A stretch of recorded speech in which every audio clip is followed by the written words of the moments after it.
আসসালামু আলাইকুম ওয়া রাহমাতুল্লাহি ওয়া বারাকাতুহু। আলহামদুলিল্লাহি রাব্বিল আলামিন। নাহমাদুহু ওয়া নুসাল্লি আলা রাসূলিহিল কারীম। আম্মা বা'দ। শুরু হচ্ছে শব্দে শব্দে দর্সে কোরআনের আজকের এই পর্ব নম্বর 44, পার্ট নম্বর 44। তাবারাকার রহমানের দরবারে শুকরগুজার হচ্ছি আল্লাহ তাআলা, তিনি আমাদেরকে শব্দে শব্দে দর্সে কোরআনের এই মাহফিলের আজকের 44 পার্ট নম্বরে আমরা সূরাতুল গাশিয়ার শেষ অংশ আলোচনা করব ইনশাআল্লাহ বিইজনিল্লাহ। আমা তাওফীকি ইল্লা বিল্লাহ। যে আয়াতটি পর্যন্ত আমরা শব্দ শব্দ জেনেছিলাম 10 নম্বর আয়াত পর্যন্ত, তাহলে আজকের সেখান থেকেই শুরু হচ্ছে ইনশাআল্লাহ। আউযু বিল্লাহি মিনাশ শাইতানির রাজীম।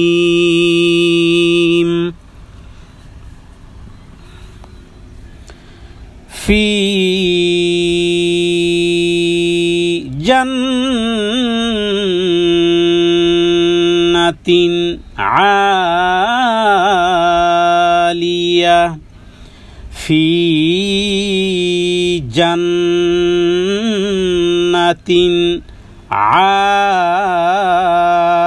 আলিয়া, তারা থাকবে মর্যাদাপূর্ণ সুউচ্চ জান্নাতে।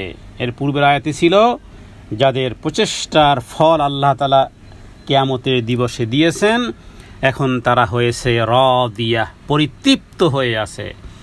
নিজেদের চেষ্টা সাধনা দুনিয়া জীবনে যেই কোরআনের জন্য, রাসূলের জন্য, ইসলামের জন্য, ইবাদতের জন্য, আল্লাহর সন্তুষ্টির জন্য যেই পরিমাণ ত্যাগ আর তিতিক্ষা আর কোরবানি আর যেই পরিমাণ ডেডিকেটেড ছিল, আল্লাহ তাআলা পরিপূর্ণভাবে দিয়েছেন নিজেদের চেষ্টা সাধনার জন্য। আজ তারা রাদিয়া, সন্তুষ্ট। এবার রব নিজেদের কাজের সাফল্যে যেহেতু তারা পরিতৃপ্ত হয়েছে, আল্লাহ তাআলা তাদের ব্যাপারেই বলেছেন ফি জান্নাতিন আলিয়া, তারা থাকবে সুউচ্চ জান্নাতে, সমুন্নত জান্নাতে, এমন জান্নাত যা মান এবং অবস্থান সব দিক থেকে উন্নত। এমন জান্নাত যা সব দিক থেকে উন্নত। জান্নাতের কোনো বর্ণনা পৃথিবীর কোনো চক্ষু, পৃথিবীর কোনো কর্ণ এবং পৃথিবীর কোনো অন্তঃকরণ কখনোই সেটি কল্পনা করতে পারবে না। রাসূলুল্লাহ সাল্লাল্লাহু আলাইহি ওয়াসাল্লাম জান্নাত দেখেছেন এবং নবীজি যতটুকু জান্নাতের বিষয়ে বলেছেন যে জান্নাতে প্রত্যেক মুমিনের জন্য ফাঁপা মুক্তার তৈরি তাবু থাকবে। যেই তাবুগুলোর দৈর্ঘ্য হবে কত? 60 মাইলান, 60 মাইল। হ্যাঁ, 60 মাইল এক একটা তাবু লম্বা হবে। মুমিন ব্যক্তির পরিবারবর্গ তাতে বাস করবে। আর মুমিন ব্যক্তি কি করবে? আহলুনা ইয়াতুফু আলাইহিমুল মুমিন ফালা ইয়ারা বাদুহুম বাদান। বুখারী এবং মুসলিমের হাদিস। জান্নাতে প্রত্যেক মুমিনের জন্য মুক্তার তৈরি। মুক্তা মানে কি? ডায়মন্ড। তার মানে পুরো এই যে 60 মাইল, একটু গভীরে প্রবেশ করুন। হ্যাঁ, 1 মাইল 2 মাইল না, কত মাইল? 60 মাইল। তাবু কি দিয়ে? বাঁশ দিয়ে আর ওই কাপড় দিয়ে না। নবীজি বলেছেন ফি লুলুআতিন। আরবিতে লুলু মানে হলো মুক্তা, স্বর্ণ নয়। হ্যাঁ, স্বর্ণ নয়, এটা ডায়মন্ড। ডায়মন্ডের আরবি কি? লুলু, মানে মুক্তা দিয়ে তৈরি। আবার দুনিয়ারও কোনো মুক্তা নয়, ঝিনুকের পেটে মুক্তা, সে মুক্তা নয়। এমন এক ম্যাটেরিয়াল যাকে দুনিয়াবাসী বুঝো মুক্তার কত দাম। মণিমুক্তা কত দাম? লুলু, ডায়মন্ডের তাবু কত মাইল? আবার তা 60 মাইল লম্বা। দুনিয়ার একখানা ঘর বানাতে কি পরিমাণ চেষ্টা প্রচেষ্টা, এদিকে লোন সেদিকে, সেদিকের লোন এদিকে, এদিকের পানি ওদিকে, ওদিকের পানি এদিকে। শোনো, 60 মিলান, 60 মাইল লম্বা আবার মুক্তা দিয়ে বানানো মুমিন ব্যক্তি সেখানে বাস করবে, পরিবার বর্গ নিয়ে বাস করবে, এবং মুমিন ব্যক্তি সেগুলো ঘুরে ঘুরে ঘুরে ঘুরে দেখবে। হ্যাঁ, চোখের নজরের মতন হবে দৃষ্টি। 60 মাইল তো নজরই আল্লাহ তাআলা এই পরিমাণ করে দিবেন যে 60 মাইল দূরেও তার তাঁবুর ভিতরে কি কোথায় কোন মুক্তাটা কেমন রং ধারণ করে আছে মুমিন ব্যক্তি এক জায়গায় বসে দেখবে। কারণ 60 মাইল এই কমজোর দেহের জন্য তো 60 মাইল বহুত বড় হয়ে যাবে।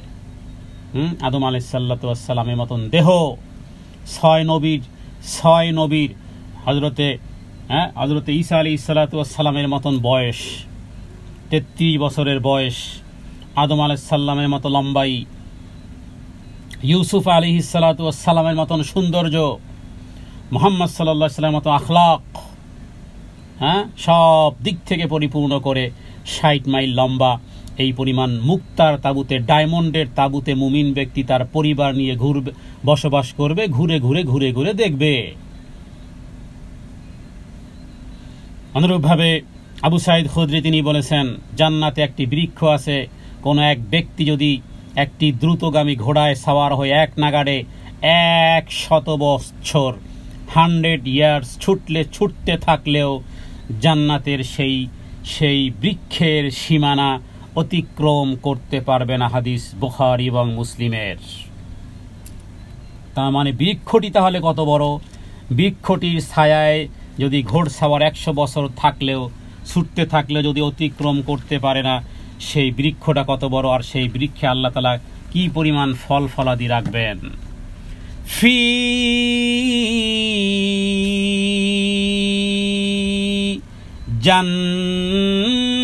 জান্নাতিন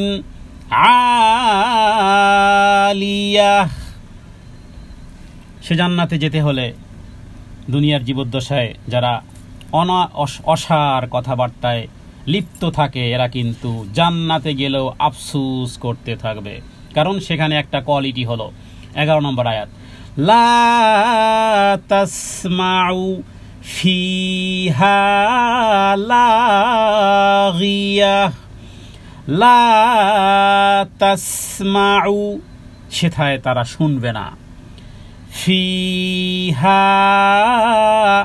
জান্নাতের মধ্যে, লাগিয়াহ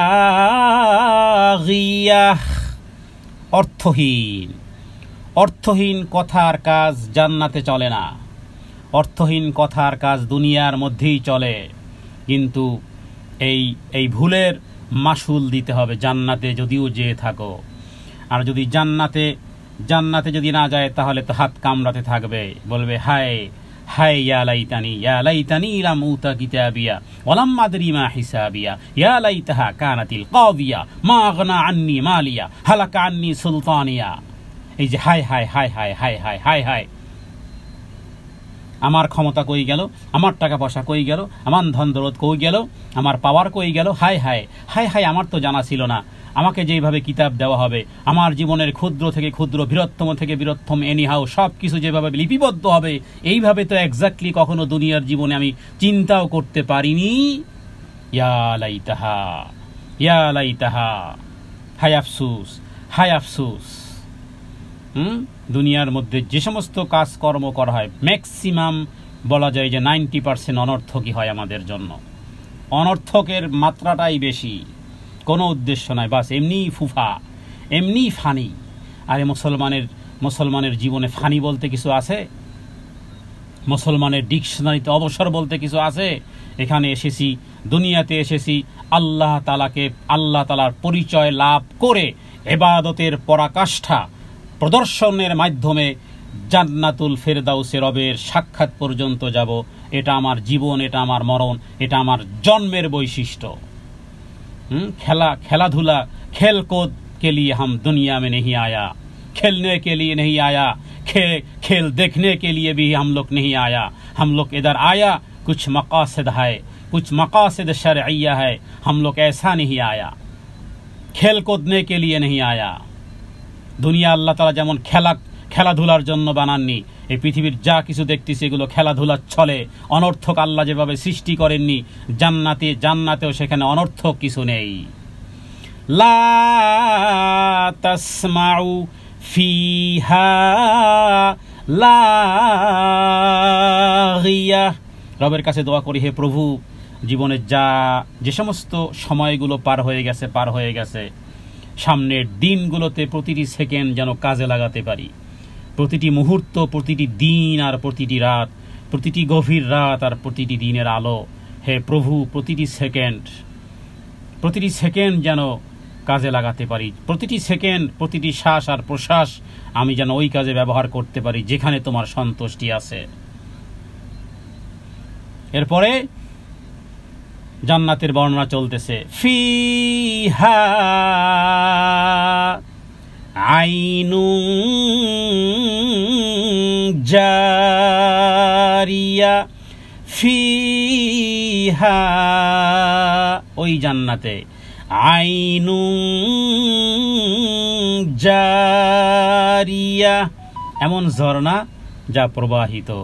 জলাবদ্ধতার মাধ্যমে সারপোকা অথবা তেলাপোকা অথবা অন্য কোনো কীটপতঙ্গ জন্ম হয় স্বাভাবিকভাবে। যে সমস্ত পানি জলাবদ্ধতার মধ্যে ব্যাঙ হয়, হ্যাঁ, এর মধ্যে সাপ হয়, এর মধ্যে আরও বিভিন্ন রকমের ভাইরাস, জার্ম এর মধ্যে জন্ম নেয়। মশার ডিম সেখানে পারে, কিন্তু প্রবাহমান জায়গায় চলে না। জারিয়া, প্রবাহমান ঝর্ণাধারা, বহমান প্রস্রবণ।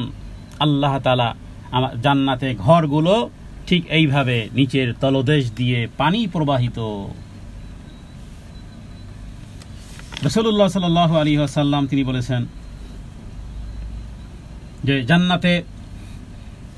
জান্নাতের মধ্যে জান্নাতবাসীরা তারা জান্নাতে যে সমস্ত বিষয়গুলো তারা দেখবে, জান্নাতের প্রায় 1000 কোরআনুল কারীমের আয়াত আছে। জাহান্নাম সম্পর্কে 1000 কোরআনুল কারীমের আয়াত আছে। জান্নাত সম্পর্কে 1000-এর মতন কোরআনুল কারীমের আয়াত আছে।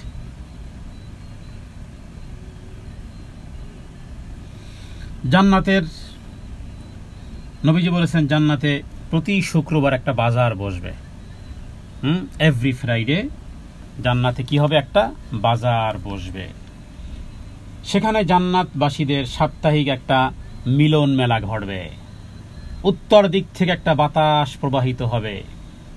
জান্নাতীদের চেহারা এবং কাপড় চোপড়, আল্লাহু আকবার, সেই বাতাসের মাধ্যমে জান্নাতীদের কাপড়, জান্নাতীদের শরীর সুগন্ধি ছড়িয়ে দিবে কাপড়ে, আর তাদের চেহারায় রূপ সৌন্দর্যে বৃদ্ধি হবে, অনেক অনেক বৃদ্ধি হবে। হুসনাউ ওয়া জামালান ফায়াজদাদুনা, ইমাম মুসলিম হাদিস টেনেছেন, ফায়াজদাদুনা বৃদ্ধি পাবে, হুসনাউ ওয়া জামালান, চেহারায় সৌন্দর্য বৃদ্ধি পেয়ে গেছে। এমত অবস্থায় যখন পরিবার বর্গের সাথে সাক্ষাৎ করবে তারা বলবে আল্লাহর কসম। যখন পরিবারের বর্গের কাছে যখন ফিরবে তখন তারা বলবে আল্লাহর কসম, তোমাদের রূপ সৌন্দর্য তো আগের চেয়ে অনেক অনেক গুণ বৃদ্ধি হয়ে গেছে। অন্যদিকে তারাও বলবে আল্লাহর কসম, আরে তোমাদের রূপ সৌন্দর্য তো বৃদ্ধি হয়ে গেছে। স্বামী তার স্ত্রীকে বলবে, স্ত্রী তার স্বামীকে বলবে। পরিবার পরিজন একে অপরের চেহারার মধ্যে সৌন্দর্য বৃদ্ধি করে দিয়েছেন আল্লাহ। সৌন্দর্যের পাগল পূজারীরা, সৌন্দর্য যদি অবলম্বন করতে চাও তাহলে ওই জান্নাতের দিকে দৌড়াও। আল্লাহ তাআলা নূরের তাজাল্লির এমন বিচ্ছরণ, এমন সৌন্দর্য ঘটিয়ে দিবেন, এবং সেটা প্রতি শুক্রবার এভরি ফ্রাইডে সৌন্দর্য বৃদ্ধির উপায় হতে থাকবে। এবং নবীজি বলেছেন যে জান্নাতীরা তারা যে সমস্ত বালাখানায় বসবাস করবে, যেখানে বলা হচ্ছে ফিহা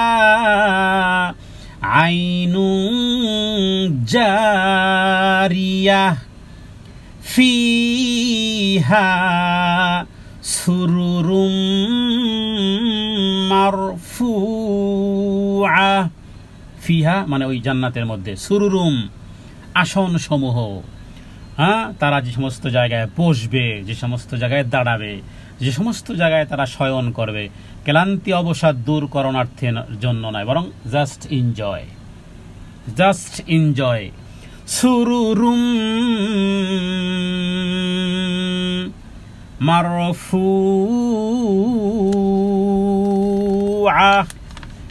60 বছর 70 বছর যদি রবের গোলামির মধ্যে কোনো ব্যক্তি জীবন যাপন করে, যত দুঃখ আর কষ্ট যাই কিছু হোক না কেন, বছর তো 60-70 বেশি হবে না, হোক না 100 বৎসর, কিন্তু আল্লাহ তাআলা জান্নাতীদেরকে যেই সম্মানটা করবেন, আল্লাহু আকবার। নবীজি বলেছেন, জান্নাতীরা তাদের বালাখানায়, তাদের প্যালেসে বসে, বাসস্থানে বসে পরস্পরকে এমনভাবে দেখতে পাবে যেমন আসমানের তারকারাজি সমূহকে দেখতে পাও। মানে 3D গ্লাস, 3D টাইপের গ্লাস, যেন সব জায়গাতে চতুর্দিকে যেদিকে তাকাও কোনো অন্ধকার আর আবচ্ছন্ন নেই, বরং পুরোটাই পরিষ্কার। দুনিয়ার জমিনে থেকে যেভাবে করে চন্দ্রকে, চাঁদকে দেখো, তারকাকে দেখো, এভাবে করে একে অপরকে, এমন নয় যে সে ওই রুমে ও ওই রুমে, তার মানে একে অপরের সাথে হাস্যোজ্জ্বল চেহারা, কুশল বিনিময়ে, ঠিক এতটাই তারা তাদের বালাখানায় বসে পরস্পরকে দেখবে যেভাবে করে আসমানের তারকারাজি সমূহ তোমরা দেখতে পাও।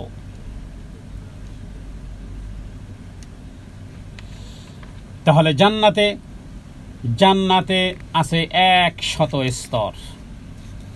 জান্নাতে প্রথম যারা ইন্টার হবে তাদের চেহারা হবে পূর্ণিমার চাঁদের মতো উজ্জ্বল। এরপরে যারা প্রবেশ করবে তাদের চেহারা হবে তারকার মতো।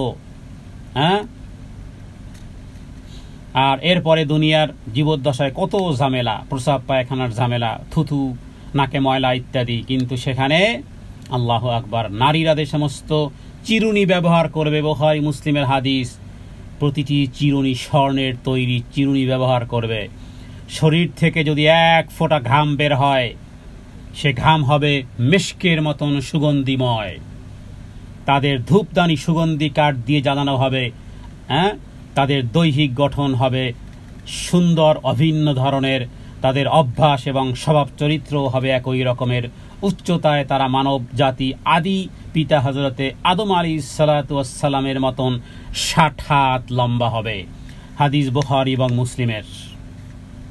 তার মানে জান্নাতে যে সমস্ত তৈজসপত্র হবে, যা কিছু চিরুনির কথা বললাম, সব হবে কিসের? স্বর্ণের। কোনো সিরামিক আর অন্য কোনো ম্যাটেরিয়ালের নয়, সব হবে স্বর্ণের। দেহের ঘাম কখনো বের হলে সেটা মূলত আসলে সুগন্ধিময়ের জন্যই বের হবে। এবং প্রত্যেক স্বামী এবং স্ত্রী একে অপরের সৌন্দর্য, দুনিয়ার জীবদ্দশায় সৌন্দর্য আল্লাহ এই পরিমাণ বৃদ্ধি করে দিবেন, উভয়ের উরুর হাড্ডির মজ্জা গোশতের ভিতর দিয়ে সেখানেও কোনো সৌন্দর্য লুকিয়ে থাকলে সেটাও দেখা যাবে। পরস্পরের মধ্যে কোনো মতবিরোধ কিংবা হিংসা বিদ্বেষ থাকবে না। আর সকাল সন্ধ্যায় তাদের শ্বাস প্রশ্বাসই মূলত আল্লাহর মহত্বতা এবং পবিত্রতা বর্ণনা করবে। সেই বুখারী এবং সেই মুসলিম থেকে এই হাদিসটি বলা হলো। তারপরে জান্নাতীরা সেখানে যেটা এখন বলা হলো, ফিহা সুরুরুম মারফুআ ওয়া আকওয়াবুম মাওদুআ। ওয়া আকওয়াবুম, এই যে বললাম পানপাত্রগুলো, তাদের ব্যবহৃত যে সমস্ত বিষয়গুলো আছে, মাওদুআ, সুসজ্জিত, প্রস্তুত, সংরক্ষিত। স্বর্ণের পাত্রসমূহ সব স্বর্ণের। দুনিয়ার জীবদ্দশায় পুরুষের জন্য স্বর্ণ ব্যবহার হারাম। জান্নাতে দুনিয়ায় স্বর্ণ পুরুষ ব্যবহার করলে জান্নাতের স্বর্ণ ব্যবহার থেকে বঞ্চিত হবে। রেশমি কাপড় পুরুষ দুনিয়ার জীবদ্দশায় ব্যবহার করলে জান্নাতে সেই জিনিস থেকে বঞ্চিত হবে। এক জায়গায় না এক জায়গায় ছাড় দিতেই হবে, কারণ তোমার জন্য দুটি ওয়ে আছে। জন্ম যেমন আছে, মৃত্যু তেমন আছে। জন্ম আর মৃত্যু যদি এটাই প্যাকেজ হতো, পরবর্তী আর কোনো কিছু যদি না থাকতো, তাহলে তো বেঁচে যেতাম আমরা, যেভাবেই হোক না কেন জীবন কেটে গেছে। কিন্তু ঘটনা তো আসলে তা নয়, ঘটনা তো বিপরীত। জন্ম আর মৃত্যুর পরে এই জন্ম আর মৃত্যুকে আল্লাহ তাআলা এবার উপস্থাপন করেছেন। এই জন্ম দিয়েছিলাম, জন্ম মানে তোমাদেরকে জন্ম হয়েছিল তোমাদের, আমি তোমাদেরকে সৃষ্টি করেছিলাম, আবার আমি তোমাদেরকে মৃত্যু দিয়েছিলাম। কেন জানো? আল্লাযী খালাকাল মাউতা, সূরা মুলকের 2য় আয়াত, আল্লাযী খালাকাল মাউতা ওয়াল হায়াতা লিয়াবলুয়াকুম আইয়ুকুম আহসানু আমালা। এবার পরীক্ষাটা দাও বান্দা। পরীক্ষা? কিসের পরীক্ষা? খবরই তো ছিল না পরীক্ষার। জীবন আর মরণকে যে আল্লাহ প্যাকেজ বানিয়েছেন, আর এটাকে যে আমাদের জন্য লিয়াবলুয়াকুম মানে পরীক্ষা, লিয়াবলুয়াকুম আমি দেখে নেব মানে পরীক্ষা নেব। মৃত্যুকে আর জীবনকে বানিয়েছি কেন? পরীক্ষা নেব তোমাদের জন্য। কি পরীক্ষা হে আল্লাহ? কি পরীক্ষা? রব কি পরীক্ষা নেবেন? পরীক্ষা নেব এটা, আইয়ুকুম তোমাদের মধ্যে কে আহসানু আমালা উত্তম আমল করে। তার মানে জীবন তো ওখান থেকে শুরু, ওখান থেকে তো জীবন শুরু। যেভাবে কেউ যদি মাস্টার্স পাস করে, ওখান তো তোমার বিদ্যা হলো কেবল শুরু, জ্ঞানের কেবল সরোয়া সরেয়া পড়েছ, মাস্টার্স পাস করেছো, মাস্টার ডিগ্রি নিয়েছো, মনে করো আমি মাস্টার্স পাস করেছি। তুমি তো জ্ঞানের কেবল ক খ ধারাপাত তুমি কেবল মাত্র পড়া শিখতে পেরেছো, আলিফ বা তাসা কেবল শুরু করেছো। জীবন তো শুরু, মৃত্যু যেদিন সেদিন থেকে আমার জীবন শুরু। ও মুমিন, জীবন যেহেতু শুরু মৃত্যুর পরের দিন থেকে, মৃত্যুর দিন থেকে আমার আসল জীবন শুরু। এখানে তো বাস এসেছি, ইচ্ছায় আসিনি, যাব অনিচ্ছায়। আসা যাওয়া এখানে আমার কোনো কিছু নেই। তবে এখানে আমার যে ইচ্ছাটা, সেটা হলো ওই লাইফে যেদিন থেকে মরণ সেদিন থেকে আমার জীবন শুরু, সেই দিনের জন্য। ওয়া আকওয়াবুম মাওদুআ,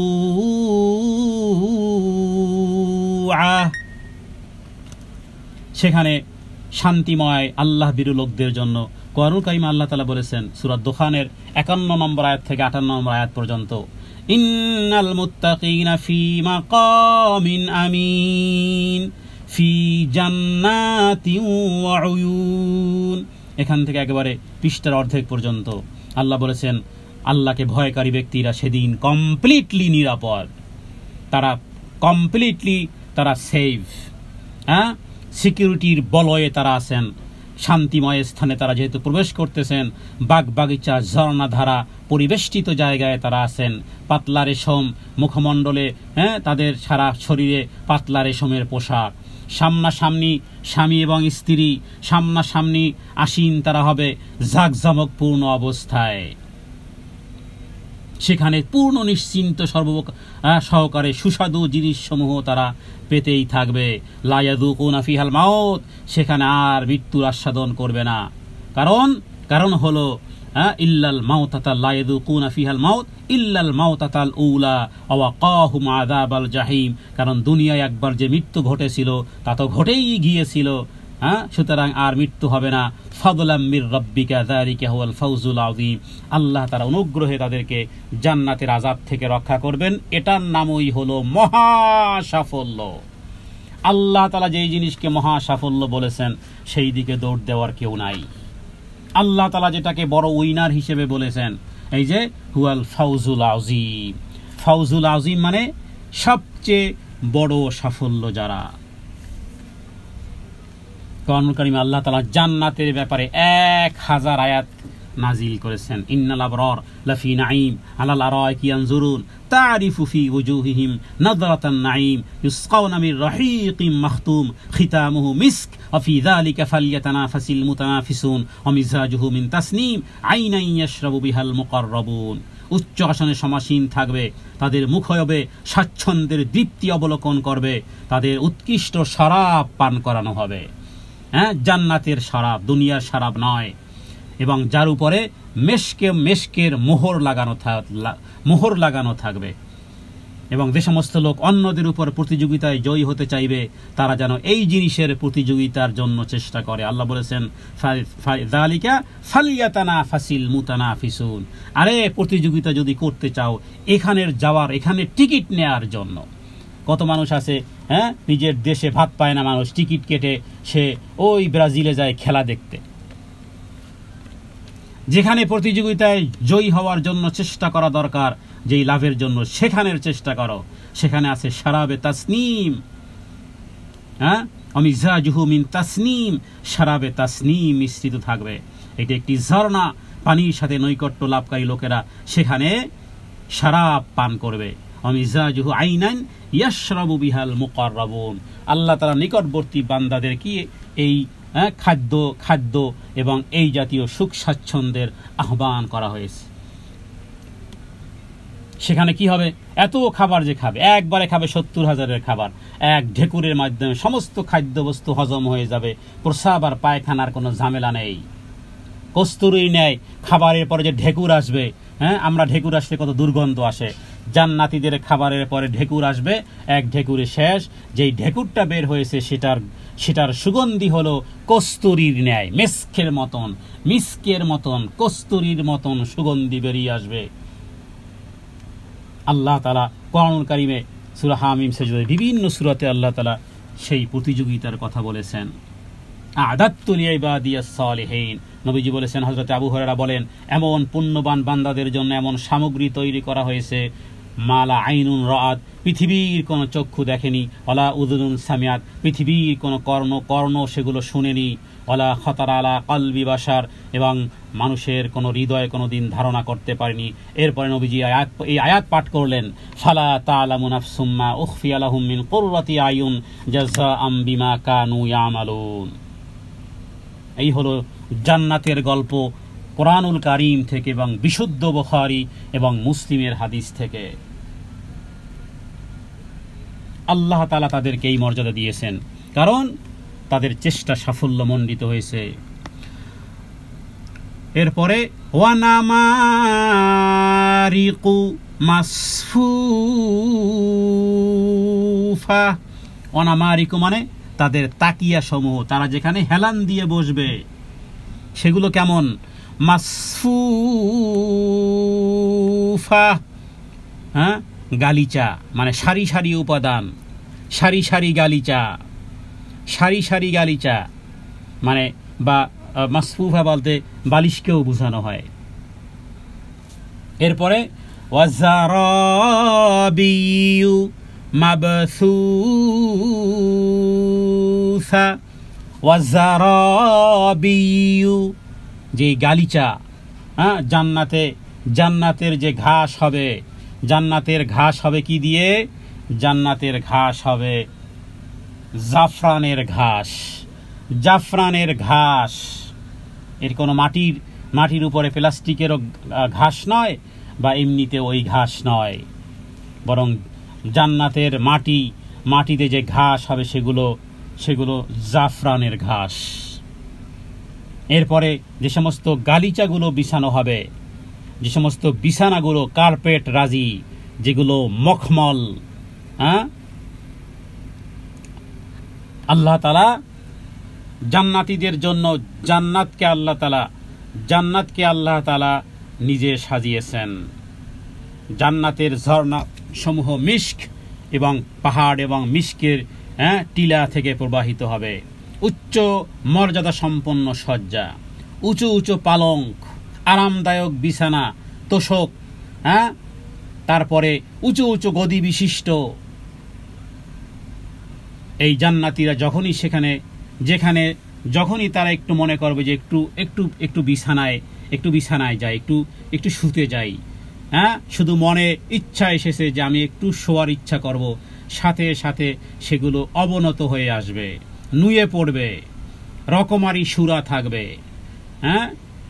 কোরআন কারীমে সূরা মুহাম্মদের মধ্যে আল্লাহ তাআলা বলেছেন, তো যতটুকু পরিমাণ ইচ্ছা, দুনিয়াতে খাবার বেশি খেলে পানি খাওয়া যায় না, বেশি পানি খেলে আবার খাবার খাওয়া যায় না, সেখানে আলাদা আলাদা ট্যাঙ্কি, 70,000 খাবার এক বৈঠকে খেয়ে ফেলবে। যতটুকু ইচ্ছা পরিমাণ শরাব পান করবে, সারি সারি পালঙ্ক বিছানা সুসজ্জিত থাকবে, যখন যেখানে খুশি উপবেশন করবে, শয়ন করতে থাকবে। ওয়ালাকুম ফিহা মা তাশতাহি আনফুসুকুম ওয়ালাকুম ফিহা মা তাদউন, যখন যা মনে চাইবে তাই। কিন্তু দুনিয়ায় যখন যা মন চায় তা করা যায় না। দুনিয়ার জীবদ্দশায় যখন যা খুশি তাই করা যায় না। যদিও বিধর্মীরা যা খুশি তাই করতে পারে, মুমিন ব্যক্তি তো করতেই পারে না। যা খুশি তাই চাইতে পারে না, যা খুশি তাই দেখতেও পারে না, যা খুশি তাই খেতেও পারে না। কিন্তু ওয়ালাকুম ফিহা, এবার আল্লাহ তাআলা বাঁধন খুলে দিয়েছেন জান্নাতে। এবার ওয়ালাকুম ফিহা মা তাশতাহি আনফুসুকুম, যা দুনিয়ার জীবদ্দশায় সব আশা এবার পূর্ণ হয়ে যাবে। ওসমান ইবনে যায়েদ তিনি বলেছেন যে রাসূলুল্লাহ সাল্লাল্লাহু আলাইহি ওয়াসাল্লাম বলেছেন, কেউ কি আছে জান্নাতের জন্য প্রস্তুতি গ্রহণ করবে, এমন জান্নাত যার দৈর্ঘ্য এবং প্রস্থ বেহিসাব। এবং নবীজি কাবা ঘরের রবের কসম করে বলেছেন যে সেটা হলো এমন চমকিত নূর, এমন এক জ্যোতি, সেটা উপসে পড়া সবুজ সৌন্দর্য।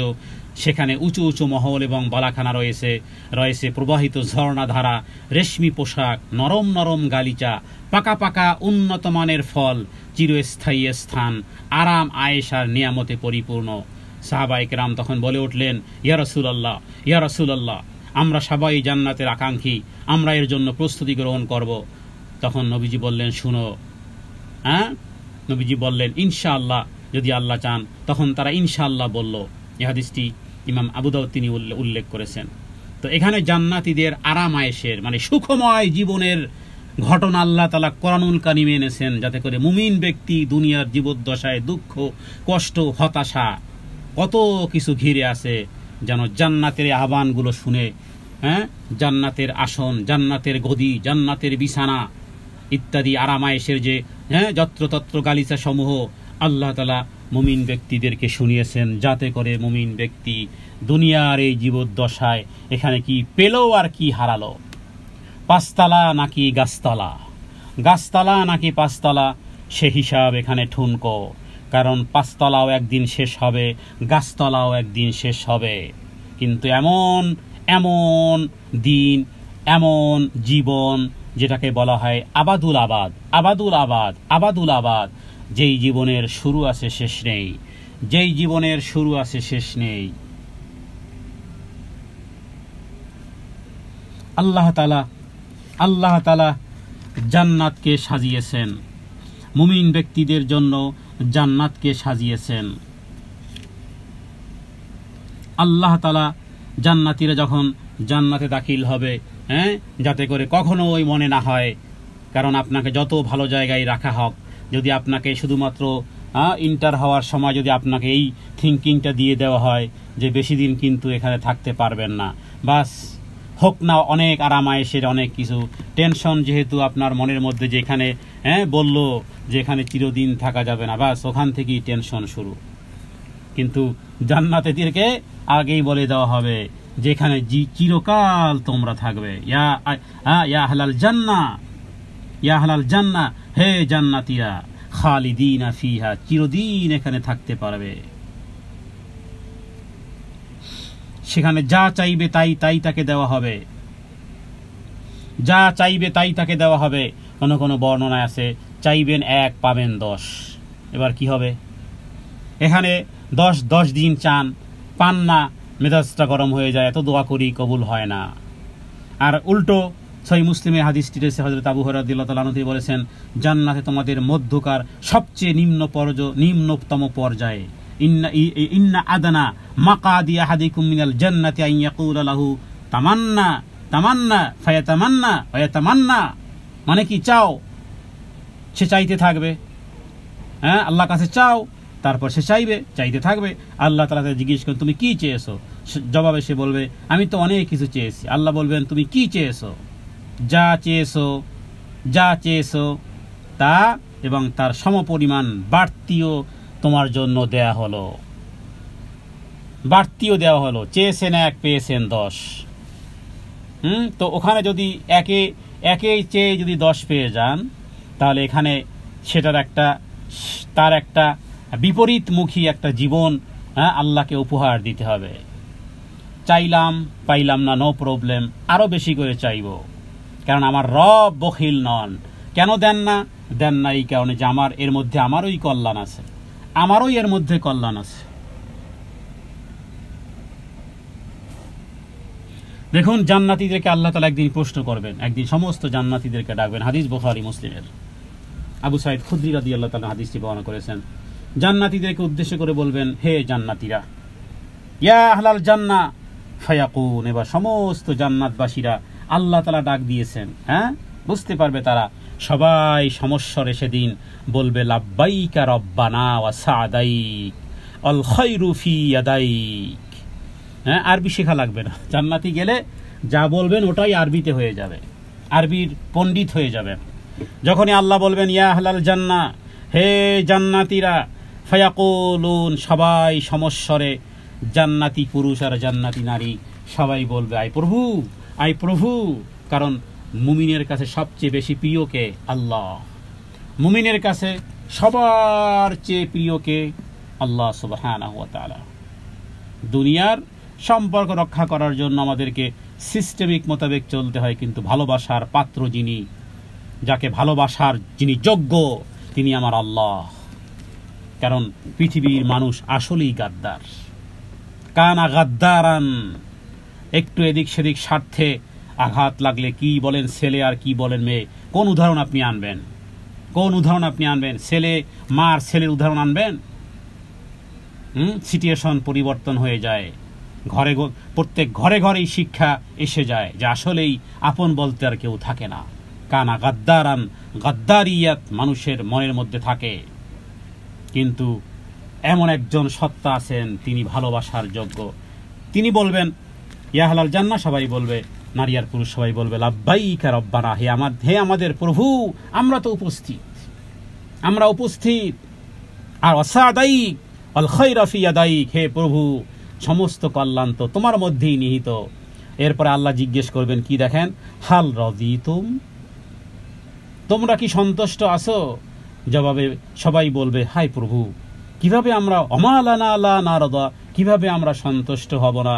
আপনি যে আমাদেরকে নিয়ামত দিয়েছেন তা তো অন্য কোনো সৃষ্টিকে আপনি দেননি। এরপর আল্লাহ বলবেন, আমি কি এর চাইতে উত্তম কোন জিনিস তোমাদেরকে কি দেব না? ওয়াকাদ আতাইতানা মা লাম তুতি আহাদিম মিন খালক ফায়াকুল আলা উতিকুম আফদালা মিন যালিক, এর চেয়ে উত্তম কি আর কিছু দেব? ফায়াকুলুন, সমস্ত জান্নাতীরা বলবে, ওয়া আইয়ু শাইইন আফদালু মিন যালিক, আয় আল্লাহ, এর চেয়ে উত্তম আর কি আছে? ফায়াকুল, আল্লাহ বলবেন, উহিল্লা আলাইকুম রিদওয়ানি ফালা আসখাতু আলাইকুম বাদাহু আবাদান। সার্টিফিকেট, আল্লাহর পক্ষ থেকে সার্টিফিকেট কি? ফায়াকুল, আল্লাহ বলবেন, ওয়াহিল্লু আলাইকুম রিদওয়ানি, হে বান্দা, আল্লাহ বলবেন, আমি তোমাদের উপরে, আমি হে জান্নাতি নারী আর পুরুষ, আমি তোমাদের উপরে আমার কমপ্লিটলি আমার সন্তুষ্টি আমি তোমাদের উপরে অবতীর্ণ করলাম। আলাইকুম রিদওয়ানি, আমি তোমাদের প্রতি সন্তুষ্ট হয়ে গেলাম। ফালা আখাতু আলাইকুম বাদাহু আবাদান, আমি আর কখনোই তোমাদের প্রতি নারাজ হব না, সন্তুষ্ট হব না। হে আল্লাহ, আপনার সন্তুষ্টিতে আমাদের সন্তুষ্টি একাকার করে দেন। হে প্রভু, যেই জান্নাতের বর্ণনা আপনার নবী মুহাম্মদ সাল্লাল্লাহু আলাইহি ওয়াসাল্লাম আমাদেরকে দিয়েছেন, আপনি যেই জান্নাতের নিয়ামতের কথা কোরআনুল কারিমে শুনিয়েছেন, হে প্রভু, সেই জান্নাত থেকে আমাদেরকে বঞ্চিত করবেন না। হে প্রভু, আপনার দিদার থেকে আমাদেরকে বঞ্চিত করবেন না। জাবের রাদিয়াল্লাহু তাআলা আনহু থেকে একটা হাদিস, হ্যাঁ, তিনি বলেছেন যে একবার আমরা রাসূলুল্লাহ সাল্লাল্লাহু আলাইহি ওয়াসাল্লামের খুব কাছাকাছি বসেছিলাম, নবীজির মজলিসে খুব কাছাকাছি বসেছিলাম। ফানাদারা ইলাল কমারি লাইলাতাল বদরি, এবং সেই দিনটা ছিল, সেই রাত্রটা ছিল, যেই রাত্রে আমরা নবীজির খুব কাছাকাছি বসেছিলাম। হ্যাঁ, ঘটনার চক্রে সেই রাতটি ছিল পূর্ণিমার চাঁদের রাত। পূর্ণিমার 14 তারিখের পূর্ণিমার চাঁদের রাত ছিল। আমরা সবাই সেই চাঁদটাকে দেখতেছিলাম। নবীজি অনুভব করলেন, বললেন, তোমরা চাঁদকে যেভাবে দেখতেছো, ইন্নাকুম সাতারাওনা, হ্যাঁ, তোমরা যেভাবে করে চন্দ্রিমা রাতের, পূর্ণিমার রাতের চাঁদকে দেখতেছো, কামা তারাওনা হাদাল কমার, হ্যাঁ, ইন্নাকুম সাতারাওনা রাব্বাকুম আয়ানান, অনুরূপভাবে খুব শীঘ্রই তোমাদের প্রভুকেও ঠিক সেইভাবে স্পষ্ট রূপে দেখতে পাবে, এবং তার দিদার বা দর্শনে তোমাদের কোনো অসুবিধা বা কষ্টবোধ হবে না। হে আল্লাহ, আপনি আমাদেরকে আপনার দিদার নসিব করিয়েন। হে আল্লাহ, আপনার দিদার আমাদের, আপনার দর্শন, জান্নাতে জান্নাতীরা, হ্যাঁ, সমস্ত কল্যাণ আর বরকতের সব কিছু পাওয়ার পরেও আল্লাহ তাআলা যখন তাদের চেহারা উজ্জ্বল করেছেন, জান্নাতে ইন্টার করিয়ে দিয়েছেন, জাহান্নাম থেকে নিষ্কৃতি দিয়েছেন, এরপরে আল্লাহ তাআলা যিনি আমাদেরকে সৃষ্টি করেছেন সেই খালেক, আমরা মাখলুক, সেই খালেককে দেখার যেই আনন্দ, হুরে গেলমা जितने नेमत हाए तू सबसे बड़ा नेमते दीदारे तू। জান্নাতীর যত নিয়ামত সমূহ আছে সবচেয়ে বড় নিয়ামত হলো আমার রবের দিদার। আলা তুদখিলনাল জান্নাহ অতুনজিনা মিনান নার ফায়াকশিফুল হিজাবা ফামা উতু শাইয়ান আহাব্বা ইলাইকুম মিনান নাযারি ইলা রাব্বিহিম। জান্নাতীরা এবার রবের দর্শন লাভ করবে। জান্নাতীদের পক্ষে আপন পরওয়ারদিগারের রব্বুল আলামিনের দর্শনের চাইতে অধিকতর প্রিয় জিনিস জান্নাতীদের আর কিছুই থাকবে না। এবার আসুন পরের আয়াত। আফালা ইয়ানজুরুনা ইলাল ইবিলি কাইফা খুলিকাত। ১৭ নম্বর আয়াত পর্যন্ত জান্নাতের বর্ণনাগুলো ছিল। এবার ১৭ নম্বর আয়াত থেকে এবার আল্লাহ তাআলা দৃষ্টিভঙ্গি দুনিয়াবাসীদেরকে আল্লাহ তাআলা বুঝাতে চেয়েছেন যে আচ্ছা তোমরা যেখানে বসবাস করো, তোমরা যেগুলো নিয়ে তোমরা চলাফেরা করো, একটু তাকিয়ে দেখো তো। রব্বুল আলামিনের এত কিছু যদি কোনো বিশ্বাস না হয়, খুব কাছে থেকেই তাকিয়ে দেখো তো, উটের দিকে তাকিয়ে দেখো তো। তারা কি দেখে না উটের দিকে তাকিয়ে কিভাবে আল্লাহ সৃষ্টি করেছেন? আফালা, তারা কি দেখে না? ইয়ানজুরুনা মানে লক্ষ্য করে না, ইলা প্রতি, ইবিল মানে উট, ইলাল ইবিলি মানে উটের প্রতি, কাইফা খুলিকাত কিভাবে আল্লাহ তাআলা উটকে কিভাবে সৃষ্টি করেছেন। আল্লাহ তাআলা উটকে কিভাবে সৃষ্টি করেছেন কখনো কি আপনি ভেবেছেন? অন্যের কথা বাদ দিলাম, আপনি ইউ অ্যান্ড মি, কখনো কি ভেবেছেন যে আল্লাহ তাআলা উটের কথা কেন বললেন? এত প্রাণী থাকতে আল্লাহ তাআলা উটের সৃষ্টির দিকে লক্ষ্য করার কথা কেন বললেন? সুবহানাল্লাহ। কারণ উটের মধ্যে এমন ব্যতিক্রম কিছু আছে, এমন ব্যতিক্রম যা আল্লাহ তাআলা মাঝে দিয়েছেন, আল্লাহ তাআলা তাকে বিশেষভাবে উল্লেখ করেছেন। কি নিপুণ অসাধারণ সৃষ্টি, আল্লাহু আকবার। উট হলো বলা যেতে পারে প্রকৃতির এক মহাবিস্ময়। উটের ব্যাপারে বলা যায় যে 1000 পৃষ্ঠার বই রচনা হয়ে যেতে পারে। আল্লাহ তাআলা এই একটা জিনিসের উপরে কেউ যদি গবেষণা করে। উটের ব্যাপারে প্রথমত যে মরুভূমির এই উত্তপ্ত বালুর উপরে ঘন্টার পর ঘন্টা পা ফেলে এই উট চলতে পারে। বলা যেতে পারে যে মোর দ্যান 55 ডিগ্রি গরম, অথবা যদি মাইনাস হয় 1 ডিগ্রি শীতেও এই উট টিকে থাকতে পারে। কোনো একটা উট পানি পান না করে 6 মাস পর্যন্ত এই উট চলতে পারে, মাসের পর মাস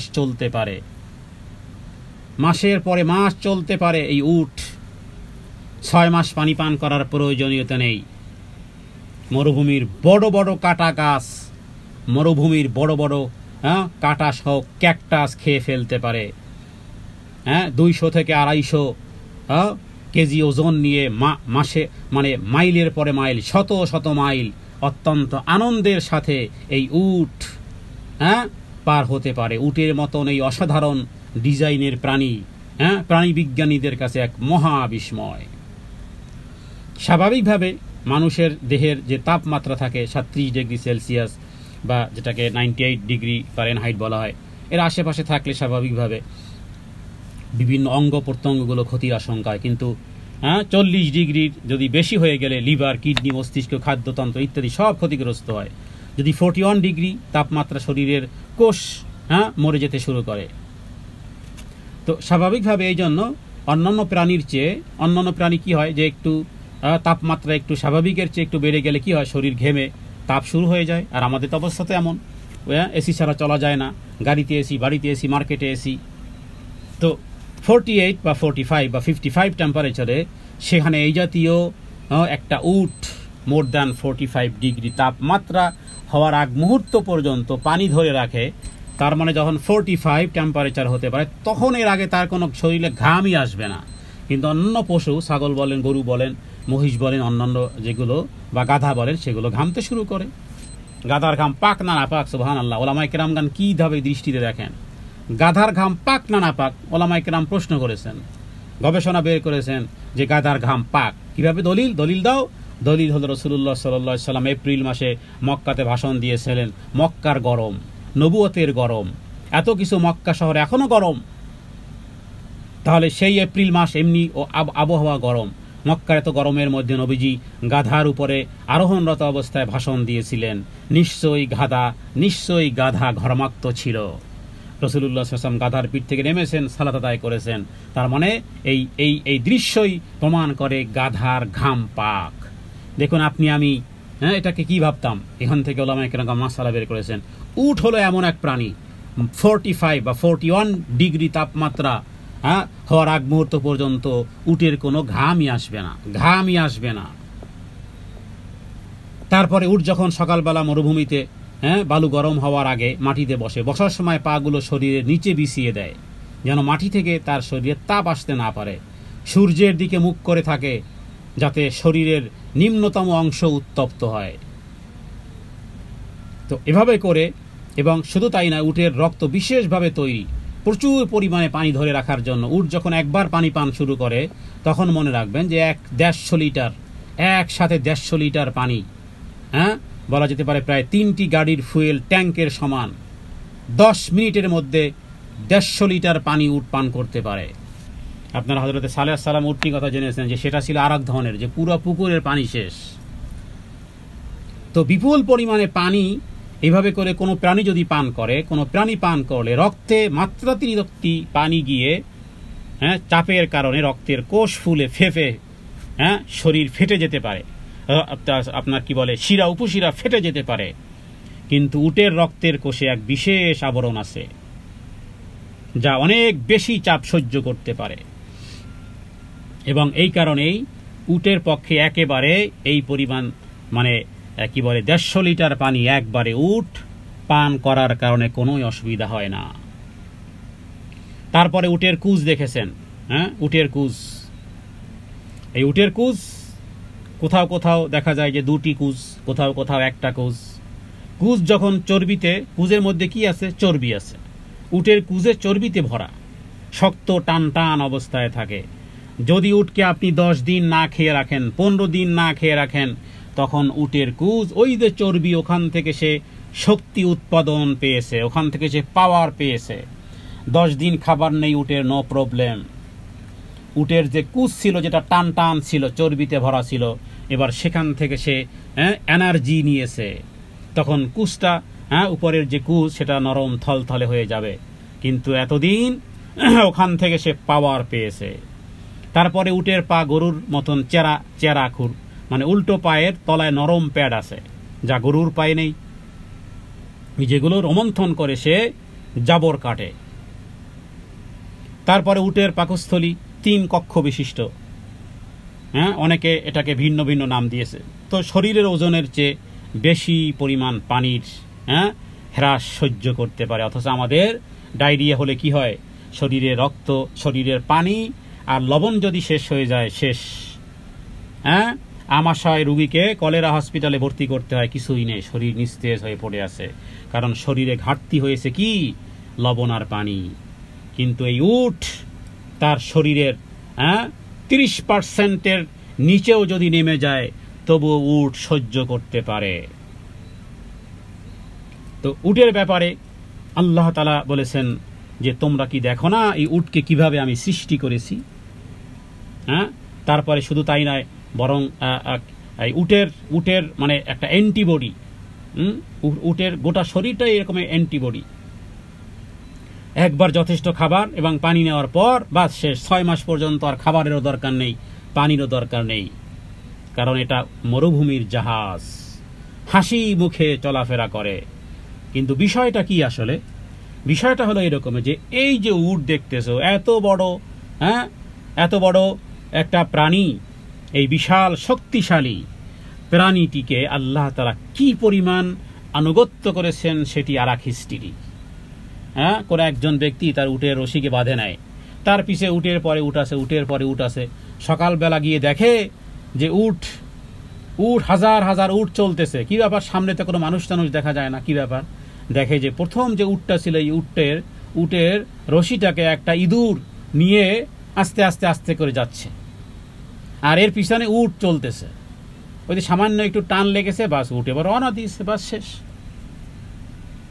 আনুগত্যের পরাকাষ্ঠা এই যে উটগুলো, এই যে উটকে আল্লাহ তাআলা এত বড় একটা শক্তিশালী, কিন্তু কি পরিমাণ শান্ত রেখেছেন। এটা যদি হিংস্র হতো, মানুষ মরুভূমিতে হেলিকপ্টার ছাড়া যেই মরুভূমিতে উট আছে, বাপারে ওখানে আমি যাব না, কারণ এটা যদি হিংস্র হওয়ার কথা, যদি হিংস্র হতো, স্বয়ং সম্পূর্ণ হিংস্র হওয়ার কথা হলে কেউ তার আশেপাশে যাওয়ার সাহস করত না। কিন্তু আল্লাহ তাআলা কি পরিমাণ শান্ত করেছেন এই শক্তিশালী প্রাণীটিকে, কতটা নিরীহ করেছেন, কতটা শান্ত করেছেন, মানুষের প্রতি কতটা আনুগত্য করে দিয়েছেন। আল্লাহ যদি উটকে মানুষের জন্য উপযোগী করে না করে বানাতেন, মরুভূমিতে মানুষের পক্ষে সভ্যতা গড়া তোলা কোনোদিন সম্ভব হতো না।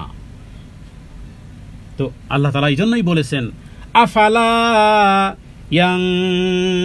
ইয়ানজুরুনা ইলাল ইবিলি কাইফা খুলিকাত। মরুভূমিতে এক ধরনের কাঁটাযুক্ত গাছপালা হয়, যেগুলো চিবানোর ক্ষমতা পৃথিবীর অন্য কোনো প্রাণীর নেই। একমাত্র বড় বড় কাঁটা সহ ক্যাকটাস উট সাবার করে দিতে পারে। অন্য কোনো প্রাণী হলে ক্যাকটাসের কাঁটার আঘাতে মাড়ি, গাল, জিহ্বা ক্ষত বিক্ষত রক্তাক্ত হবে, উটের কিছুই হয় না, অনায়াসে সে খেয়ে ফেলে। কারণ উটের মুখের ভিতরে এক বিস্ময়কর ব্যবস্থা আছে, মুখের ভিতরের দিকে আঙ্গুলের মতো ব্যবস্থা আছে, ছোট ছোট শক্ত শক্ত আঙ্গুলের মতন, এবং এমন এক জীব যে যা কাটা ফুটো করে দিতে, যা কাটা কখনো ফুটো করতে পারবে না, উটের জিহ্বাকে কাটা ফুটো করতে পারবে না। তারপরে আছে 2 স্তরের পাপড়ি চোখের। আপনারা জানেন সাইমুম মরুভূমিতে ঝড় হয়, মরুভূমির ধুলি ঝড়ের মধ্যে চোখ খোলা রাখা যায় না, কিন্তু এমন এক সানগ্লাসের ব্যবস্থা উটের চোখের মধ্যে আছে, বিশেষ পাপড়ির ব্যবস্থা, মানে সানগ্লাসের মতন মরুভূমির প্রখর রোদের মধ্যে চোখকে রক্ষা করবে, চোখের আর্দ্রতা রক্ষা করবে। যতই ধুলাবালি উড়ুক না কেন, রওনা দিয়েছে তো দিয়েছে, বাস শেষ। কে তাকে ঠেকায়? মরুভূমির জাহাজ চলছে তো চলছে। যুগে যুগে নবীদের কাছে মানুষ সত্যবাদিতার প্রমাণ হিসেবে বিভিন্ন সময় অলৌকিক জিনিস দাবি করেছে। এবার আল্লাহ তাআলাই তোমাদের ঘরের কাছের জিনিস সম্পর্কে বলেছেন, আফালা ইয়ানজুরুনা, তাকিয়ে দেখো তো, ইলাল ইবিলি, উটের দিকে তাকাও, কাইফা খুলিকাত, কাইফা খুলিকাত, কিভাবে উটকে সৃষ্টি করা হয়েছে। প্রাকৃতিক নিদর্শনাবলী মানুষকে মনোযোগ দিয়ে দেখতে বলেছেন। মেঘ থেকে বৃষ্টি হয়, পাহাড় থেকে পানি বের হয়, গাছ থেকে ইত্যাদি, তো মায়ের পেটে শিশুর বিকাশ হয় ইত্যাদি। তো এখানে আল্লাহ তাআলা এই মরুভূমির জন্য উপযোগী মহান সৃষ্টিকর্তার এক অপূর্ব নিদর্শন আল্লাহ তাআলা দিয়েছেন। তারপরে উটের দুধ, সুবহানাল্লাহ, বেদুইনদের পছন্দনীয় পানীয়, গরুর দুধের চেয়ে বেশি পুষ্টিকর, পটাশিয়াম, আয়রন, ভিটামিন সি গরুর দুধের চেয়ে উন্নত মানের, চাহিদা পূর্ণ করবে। পানি শূন্য অবস্থায় মরুভূমিতে দীর্ঘদিন পথ চললে উটের দুধে পানির পরিমাণ হ্রাস হয় না। আল্লাহু আকবার। তারপরে উটের মরু অঞ্চলে মানুষদের জন্য দুধ বলেন, গোশত বলেন ইত্যাদি, অনুরূপভাবে রোগ প্রতিরোধের ক্ষমতাও, কারণ কমপ্লিটলি তার বডিটা একটা অ্যান্টিবডি। তো আল্লাহ তাআলা সে বিষয়ে বলেছেন। এরপরে উটের পরে আল্লাহ তাআলা আরেকটি জিনিসের দিকে আল্লাহ তাআলা দৃষ্টি দিতে বলেছেন, সেটা কি? ওয়া ইলাস সামাই কাইফা রুফিআত, তারা কি আকাশের দিকে তাকিয়ে দেখে না তিনি কিভাবে খুঁটিহীন নীল আকাশ, খুঁটিহীন এই আকাশকে কিভাবে তিনি স্থাপন করেছেন। আকাশের দিকে তাকিয়ে কিভাবে উচ্চভাবে স্থাপন করা হয়েছে এগুলোর দিকে তাকায় না। এবং এক আকাশ থেকে আর এক আকাশের দূরত্ব 500 বছরের দূরত্ব সমান, বিনা খুঁটিতে দাঁড়িয়ে আছে। কোনো ফাটল, কোনো বক্রতা তোমার নজরে কি পড়ে? দৃষ্টি একটু ঘুরাও তো, যারা তোমরা রবকে অস্বীকার করো, বিবর্তমানে যারা বিশ্বাসী, যারা নাস্তিক, যারা রবের অনুগ্রহ দেখতে পাও না চোখ দিয়ে, তাকাও তো আসমানের দিকে, কোথাও ফাটল, কোনো ঠুটা ফাটা নজরে আসে কিনা। পরন্ত রাত্রেবেলা আসো আবার, এসে দেখো কি পরিমাণ নক্ষত্র দিয়ে এই পৃথিবীর আকাশটাকে কি সুন্দর করে সৌন্দর্য মণ্ডিত করেছেন। এগুলো দেখে কি ওয়াও ওয়াও আসে, নাকি সুবহানাল্লাহ মা খালাকতা হাযা বাতিলান, হে প্রভু অনর্থক সৃষ্টি করনি, ফাকিনা আযাবান নার। দ্বীনের জ্ঞান না থাকলে ওয়াও ওয়াও শুধু হবে। তো আসমান সম্পর্কে যারা যারা বিজ্ঞান সম্পর্কে যাদের গবেষণা আছে তারা আসমান সম্পর্কে জেনে নিবে। যে বিষয়ে আমাদের জ্ঞান কম সে বিষয়ে কথা না বললাম, আসি এবার পরের আয়াত। ওয়া ইলাল জিবালি কাইফা নুসিবাত, ওয়া ইলাল জিবালি, তাকাও পর্বতমালার দিকে, কাইফা নুসিবাত, পর্বতমালার দিকে তাকাও, দেখো কিভাবে সেগুলো স্থাপন করা হয়েছে। পর্বতমালার দিকে তাকাও, কেমনভাবে পৃথিবীর উপর পেরেক স্বরূপ গেড়ে দেওয়া হয়েছে যাতে পৃথিবী নড়াচড়া না করতে পারে। তারপরে এতে আছে খনিজ সম্পদ, যাবতীয় যে সমস্ত পৃথিবীর বিরল বিরল ম্যাটেরিয়াল সব পাহাড়ের তলদেশে। পর্বতমালার দিকে দৃষ্টি দাও, কিভাবে সেগুলো স্থাপন করা হয়েছে। জমিনকে স্থির করা হয়েছে যাতে মানুষকে নিয়ে নড়াচড়া না করতে পারে। এটা হলো পাহাড়। কোরআনুল কারীমে আল্লাহ তাআলা পাহাড়ের কথা অনেক জায়গাতে বলেছেন। সূরাতুত তুর মানে কি, পাহাড়ের নামে একটা সূরাও আছে। আল্লাহ তাআলা জমিন সৃষ্টি করলেন, তখন নড়াচড়া শুরু করলো, পাহাড় সৃষ্টি করলেন, এরপরে এটাকে প্যারেগের মতন গেড়ে দিলেন। ইমাম তিরমিজি হাদিস এনেছেন। অন্য হাদিসে রয়েছে বুখারীতে, আল্লাহ তাআলা শনিবার মাটি সৃষ্টি করেছেন, আর রবিবার তিনি পাহাড় পর্বতকে সৃষ্টি করেছেন। তো এটা শুধু সৌন্দর্যই নয়, বরং পাহাড় সৃষ্টি না করলে পৃথিবী স্থির থাকতো না, মানুষের পৃথিবীতে বসবাস করা সম্ভব হতো না। আল্লাহ তাআলা পৃথিবীতে জন্য ভারী ভারী পাহাড় সৃষ্টি করে দিয়েছেন যাতে করে তাদেরকে নিয়ে, মানুষদেরকে নিয়ে, ওই যে নৌকায় একদিকে যেমন ভার পড়লে কিভাবে নৌকা উল্টে দেয় দেখছেন, কোথাও কোথাও নৌকা যে উল্টে, কিভাবে কেন উল্টে, সবার ভার একদিকে পড়ে গেছে আর একদিকে শূন্য, বাস এবার চিৎপটাং, এবার খালে বিলে পড়ে মানুষ সাঁতরানো শুরু করেছে। পৃথিবীটা ঠিক এই রকমের ঝুঁকে পড়তো। আল্লাহ তাআলা পেরেক দিয়ে এটাকে, পর্বতমালাকে পেরেক স্বরূপ সৃষ্টি করেছেন। সুতরাং যারা বিজ্ঞানের দোহাই দিয়ে, যারা পবিত্র কোরআন কিনে যারা বিভ্রান্ত ছড়ায়, তাদের জন্য এই 3টে আয়াত চ্যালেঞ্জ। সেই বিজ্ঞানীদের মুখে ছাই ছিটিয়ে কোরআনুল কারীম প্রমাণ করেছে কোরআন কোনো কাল্পনিক গ্রন্থ নয়, এটি মহান আল্লাহ তাআলার কালাম, এটা বাণী চিরন্তন। আধুনিক বিজ্ঞানীদের কেউ কেউ বলেছেন যে পর্বতের অত্যন্ত গভীর শিকড় আছে যা পৃথিবীর অভ্যন্তরে, এবং সত্যিকার অর্থে পর্বত একটি ভাসমান বরফ অথবা খুঁটির মতন, যার 90% থাকে পানির নিচে আর 10% থাকে উপরে। তার মানে যে সমস্ত পাহাড়গুলো আমরা দেখি 90% সেটা ভিতরে, 10% আপনি শুধু দেখতেছেন। পর্বতমালাগুলোকে আল্লাহ দৃঢ়ভাবে পঠিত করেছেন, আল্লাহ তাআলা কোরআন কারীমে বিভিন্ন আয়াতে বলেছেন। তারপরে পাহাড়, এটা অক্সিজেনের ফ্যাক্টরি। পাহাড় অক্সিজেনের ফ্যাক্টরি। বিজ্ঞানের ভাষায় অতি বেগুনি রশ্মি, আল্ট্রাভায়োলেট রে সরাসরি পৃথিবীতে আসতে চাইলে পাহাড় সেটাকে চুষে নেয়। পাহাড়ের লেয়ার ভেদ করে অতি বেগুনি রশ্মি পৃথিবীতে আসতে পারে না। পরিবেশ মারাত্মক দূষণের হাত থেকে রক্ষা পায়। পাহাড়ের সাথে পরিবেশের সম্পর্ক কেমন জানেন? যেভাবে করে আপনার সাথে আপনার শরীরের শ্বাস প্রশ্বাসের সম্পর্ক যেমন, মাছের সাথে পানির যেমন সম্পর্ক, পরিবেশের সাথে পাহাড়ের তেমন সম্পর্ক।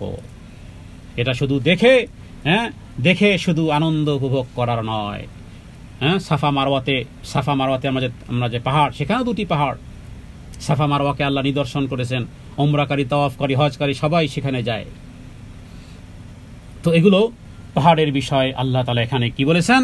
ওয়া ইলাল আরদি কাইফা সুতিহাত, এরপরে ফাযাক্কির ইন্নামা আনতা মুযাক্কির, হে নবী উপদেশ দাও। ফাযাক্কির উপদেশ দেন, ইন্নামা আনতা মুযাক্কির, নিশ্চয়ই আপনি তো উপদেশ দাতা। পরবর্তী আয়াত, ইল্লা লাস্তা আলাইহিম বিমুসাইতির, লাস্তা মানে তুমি নও, আলাইহিম হে নবী তাদের উপরে, বিমুসাইতির মানে শক্তি প্রয়োগকারী নও, তুমি তো শুধু সুসংবাদ দাতা, বাস তুমি তো তাদের কাছে উপদেশ দাতা মাত্র। তুমি তো তাদেরকে লাঠি পেটা দিয়ে সোজা করে ফেলবে না, জবরদস্তিকারী নও, তুমি তো তাদের উপর শক্তি প্রয়োগকারীও নয়, তাদের শাসকও নয়। এরপরে ইল্লা মান তাওয়াল্লা ওয়া কাফার, ইল্লা তবে তাদের কথা আলাদা হে নবী, যারা মুখ ফিরিয়ে নেয়, কুফরি করে, ওদের কাছে কোনো উপদেশ নাই। ধর্মের নাম হলো উপদেশ, আর দ্বীনুন নসিহা। আরে উপদেশ কি সবাই নেয়? উপদেশ সবাই নেয় না। কারা নিবে?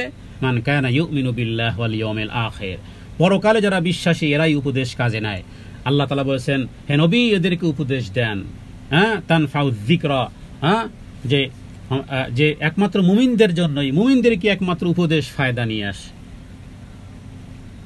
তাহলে ইল্লা মান তাওয়াল্লা ওয়া কাফার, যারা মুখ ফিরিয়ে নেয়, কুফরি করে, তাদের জন্য উপদেশ নয়।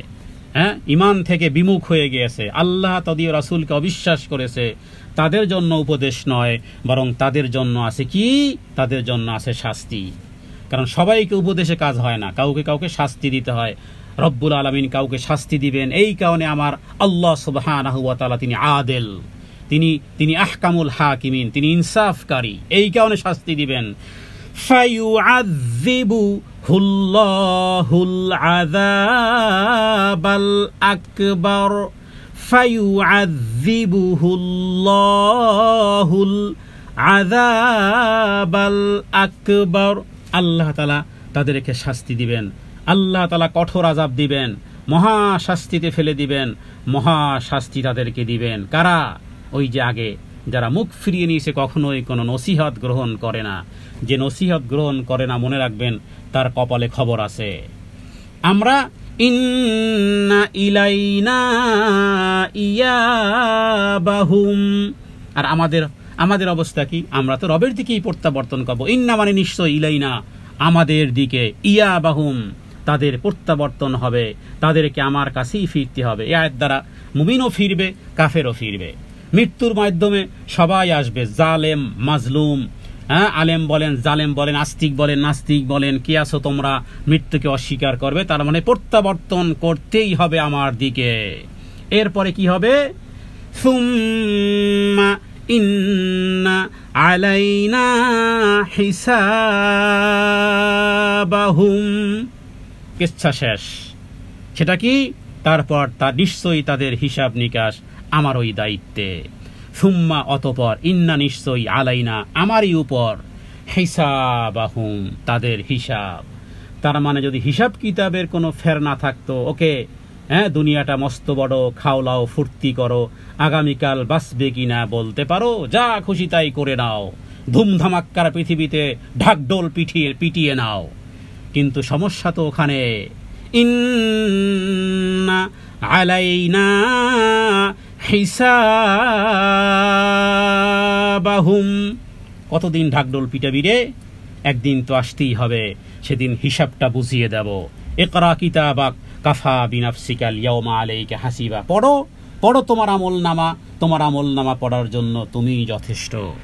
যা আলোচনা করলাম, আল্লাহ তাআলা এর মাধ্যমে যেন আল্লাহর প্রতি ভালোবাসা, আল্লাহর প্রতি মহব্বত, জান্নাতের আলোচনা করলাম, সেই জান্নাতের নিয়ামত থেকে আল্লাহ যেন আমাদেরকে বঞ্চিত না করেন। জাহান্নাম থেকে পরিত্রাণ চাই। আল্লাহুম্মা ইন্না নাসআলুকাল জান্নাতা ওয়া নাউযু বিকা মিনান নার, ইয়া খালিকাল জান্নাতা ওয়ান নার, বিরহমাতিকা ইয়া আজিজ, ইয়া গফফার, ইয়া করিম, ইয়া সত্তার, ইয়া রহিম, ইয়া জব্বার। ওয়াসাল্লাল্লাহু আলা সাইয়্যিদিনা মুহাম্মাদিন নবিয়্যিল উম্মি ওয়া আলিহি ওয়া সাল্লাম। আসসালামু আলাইকুম ওয়া রাহমাতুল্লাহি ওয়া বারাকাতুহু।